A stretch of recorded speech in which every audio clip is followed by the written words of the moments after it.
Does the law impose a duty on people to aid persons who are intoxicated or unable to look out for themselves? This was the question in the case of folks just trying to help. In this case, Ernest joined his friend for a night of drinking. They started at the Silver Moon Bar, did further drinking at 2 other bars, and returned to the Silver Moon where they got into a fight. The bar manager told them that if they wanted to fight, they would have to get out. In an exchange of blows, Ernest was knocked down and struck his head on the sidewalk.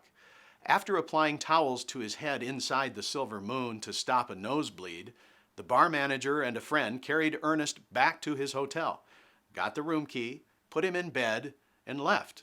The next morning he was found with his head at the foot of the bed, face down in blood.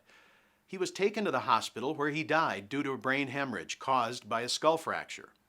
How would you decide this case? Should the bar manager have a duty to a patron who suffers injury in a bar fight when he's just trying to help? We'll be back in a moment to answer that question. Should the bar manager have a duty to a patron who suffers injury in a bar fight, and should he be held liable for the death?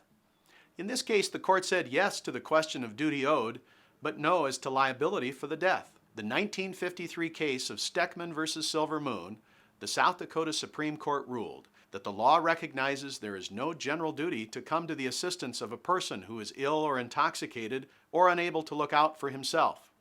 But once a person has become the Good Samaritan and undertakes to render assistance, the law imposes on him a duty of reasonable care toward the one assisted. Liability is imposed because the defendant made the situation worse, either by increasing the danger or by misleading the plaintiff into the belief that it had been removed, or by inducing the plaintiff to forego the possibility of help from other sources. Although there was a breach of the duty, there was not a causal connection between the negligent act and the death because there were no facts showing that the friend and bar manager knew, or should have known, Ernest was so severely injured as to require immediate medical attention. Remember, it's a matter of law.